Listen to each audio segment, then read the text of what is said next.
आज हम करेंगे टीएस ग्रेवल बुक का एक इम्पोर्टेंट चैप्टर जिसका नाम है accounting for goods and service tax का क्वेश्चन नंबर 3।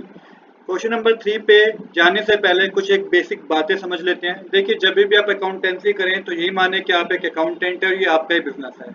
अब यहाँ पे मैंने माना, यहाँ पे लिखा हुआ है आउटपुट सीजीएसटी, एसजीएसटी और आईजीएसटी। तो इसका यूज आपको तब करना है जब आपके बिजनेस में सेल्स हुई हो। जब आपके बिजनेस में सेल्स होगी तो आप आउटपुट सीजीएसटी, एसजीएसटी और आईजीएसटी का यूज करेंगे। ये एक तरीके से आपके लिए लाइबिलिटी है, क्योंकि आपको ये आगे गवर्नमेंट को पे करना है। अगर सेम स्टेट में सेल हो रही है तो आउटपुट सीजीएसटी और आउटपुट एसजीएसटी का यूज करेंगे। अगर डिफरेंट स्टेट में सेल्स हो रही है तो यहाँ पे आपको आउटपुट आईजीएसटी का यूज करना है। सेम इसी तरीके से इनपुट सीजीएसटी, एसजीएसटी और आईजीएसटी, अगर आपने आपके बिजनेस में आपने परचेज किया है तो आपको क्या करना होगा, यूज इनपुट सीजीएसटी, एसजीएसटी और आईजीएसटी का यूज करना होगा। और यहाँ पे आपको जो है एक तरीके से इनको एसेट मानना है। अगर परचेज आपने विद इन द स्टेट की है तो इनपुट सीजीएस, अगर परचेज आपने विद इन द स्टेट की है तो इनपुट सीजीएसटी और इनपुट एसजीएसटी आपको मानना होगा, लेना होगा। और अगर परचेज आपने अनदर स्टेट से की है तो आपको इनपुट आईजीएसटी का यूज करना होगा। अब देखिए, कुछ चीजें यहाँ पे मैंने नोट डाउन की है। अगर परचेज करें आपने गुड्स तो आपको इनपुट सीजीएसटी और इनपुट एसजीएसटी को डेबिट करना है। अगर आपने सेल्स किए हैं गुड्स तो आपको आउटपुट सीजीएसटी और आउटपुट एसजीएसटी को क्रेडिट करना है। अगर परचेज रिटर्न है तो आपको इनपुट सीजीएसटी और इनपुट एसजीएसटी को क्या करना है, क्रेडिट करना है। ये रिवर्स हो जाएगी। सेम इसी तरीके से अगर सेल्स रिटर्न है तो आउटपुट सीजीएसटी और आउटपुट एसजीएसटी को डेबिट करना है। परचेज करा कोई फिक्स्ड एसेट तो इनपुट सीजीएसटी, इनपुट एसजीएसटी को डेबिट करना है। एक्सपेंस है तो भी इनपुट सीजीएसटी, इनपुट एसजीएसटी को डेबिट करना है। इनकम हुई है बिजनेस में तो आउटपुट सीजीएसटी और आउटपुट एसजीएसटी करना है। ड्राइंग है तो आपको इनपुट सीजीएसटी और इनपुट एसजीएसटी करना है। और अगर फ्री सैंपल है, लॉस ऑफ गुड्स है बाय फायर और गुड्स स्टोलन हो गए हैं तो आपको इनपुट सीजीएसटी, इनपुट एसजीएसटी को क्या करना है, क्रेडिट करना है। ये एक तरीके से रिवर्स एंट्री है, एंट्री नंबर 9। मैं इसको एक बार शॉर्ट में एक्सप्लेन करता हूँ। देखिए, एक्सपेंस क्या परचेज किया आपने तो इनपुट सीजीएसटी और इनपुट एसजीएसटी को आपको डेबिट करना है। अगर आपका सेल्स इनकम रेवेन्यू हुई है तो आउटपुट सीजीएसटी और आउटपुट एसजीएसटी को क्रेडिट करना है। सेम इसी तरीके से अगर परचेज रिटर्न और ड्राइंग लॉसेस है तो इस तरीके से आपको यहाँ पे आपको इनपुट सीजीएसटी और इनपुट एसजीएसटी को क्या करना है, क्रेडिट करना है। और सेल्स रिटर्न करी है तो आउटपुट सीजीएसटी और आउटपुट एसजीएसटी को आपको क्या करना है, डेबिट करना है। इस पॉइंट्स को आप याद रखिएगा। अब चलिए बिना देरी के शुरू करते हैं। टोटल 9 ट्रांजैक्शन है। बिजनेस जो है गुरुग्राम हरियाणा में है। अगर गुरुग्राम हरियाणा में क्या हुआ है, परचेज या सेल्स हुई है तो इनपुट सीजीएसटी और आउटपुट सीजीएसटी का यूज करेंगे आप, एसजीएसटी और एसजीएसटी और सीजीएसटी का यूज करेंगे इनपुट वाले। बट अगर आउटसाइड दी गुड़गांव, दिल्ली में कहीं जाके सेल्स परचेज हुई है तो आईजीएसटी का आपको यूज करना होगा। चलिए अब बिना देरी के वन बाय वन अपने ट्रांजैक्शन को पिक करते हैं और करते हैं। तो यहाँ पे goods of 5000 out of goods purchase with in the state were taken by him by personal use, for personal use. तो 5000 के गुड्स है जो कि with in the state he purchase किए गए हैं। अब with in the state purchase किए गए, मतलब हरियाणा में परचेज किए गए हैं, गुरुग्राम में परचेज किए गए हैं। तो यहाँ पे आपको इसकी जर्नल एंट्री करनी होगी। पर्सनल यूज के लिए विड्रॉ कर लिया गया है तो एक तरीके से ड्राइंग है। तो drawing account debit to purchase account, purchase कम हो जाएगी, ड्राइंग हमारी इंक्रीज हो जाएगी। Drawing account debit to purchase account to input CGST account to input SGST account. 6% का रेट था तो 5000 का 6% 300 सीजीएसटी होगा और 300 एसजीएसटी होगा। टोटल ड्राइंग में 5600 आएगा।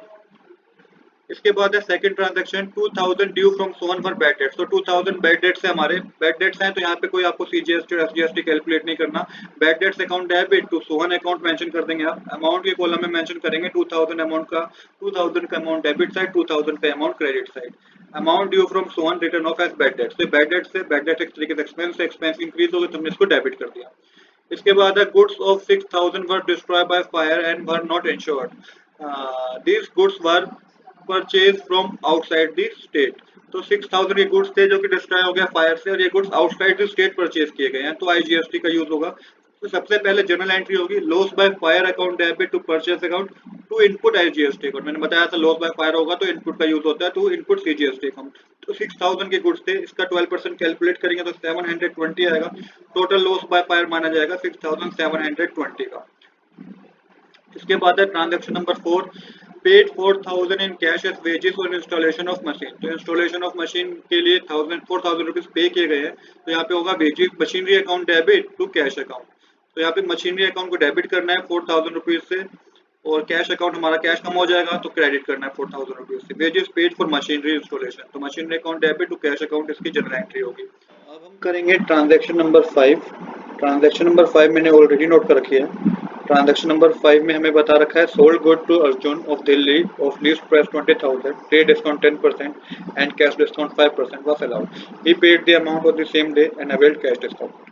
मतलब इसको एक बार वर्किंग नोट से समझ लेते हैं। देखिए टोटल जो है 20,000 रुपीज़ का लिस्ट प्राइस है, इस पर 10% का हमने ट्रेड डिस्काउंट दिया तो 20,000 का 10% 2,000 होगा, टोटल नेट प्राइस हो जाएगा 18,000। इस पर 5% का कैश डिस्काउंट कैलकुलेट करेंगे तो 900 होगा, 900 को 18,000 में माइनस करेंगे तो फाइनल वैल्यू होगी 17,100।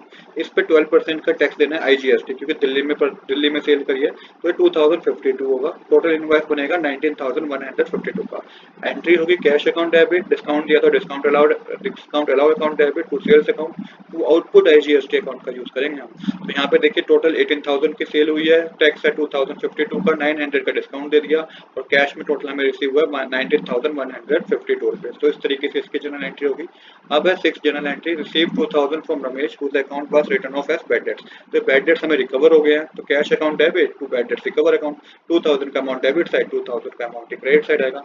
अब है transaction number 7, good costing 1,000 given as charity, this goods were purchase for within the state. तो विद इन द स्टेट ही गुड्स परचेज किए हैं और चैरिटी के थ्रू क्या कर दिए गए हैं, डोनेट कर दिए गए हैं। तो charity account debit to purchase account. तो परचेज अकाउंट क्यों हुआ, क्योंकि परचेज तो हमारे पास कम हो गई, चैरिटी एक तरीके से एक्सपेंस समझ लिया, एक्सपेंस हमारे इंक्रीज हो गए। Charity account debit to purchase account to input CGST account to input SGST account. ये मैंने आपको समझाया था जब मैं आपको एक टेबल दिखा रहा था कि जब भी चैरिटी होगी तो आपको इनपुट CGST और इनपुट SGST को क्या करना है, क्रेडिट करना है, क्योंकि एक तरीके से हमने इसमें GST रिवर्स किया है।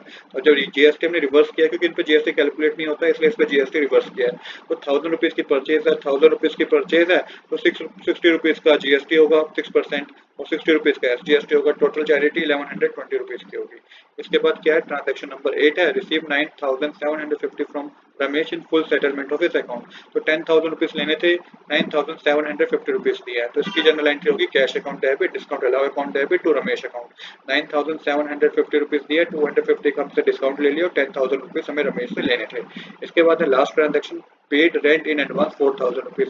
तो रेंट इन एडवांस है तो यहाँ पे मेंशन करेंगे prepaid rent account debit to cash account, 4,000 का अमाउंट डेबिट साइड, 4,000 का अमाउंट क्रेडिट साइड। इसके लिए भी कोई आपको मेंशन नहीं करना है, मतलब कि यहाँ पे आपको टैक्स कोई कैलकुलेट नहीं करना है। तो ये हमें जनरल एंट्री करनी थी।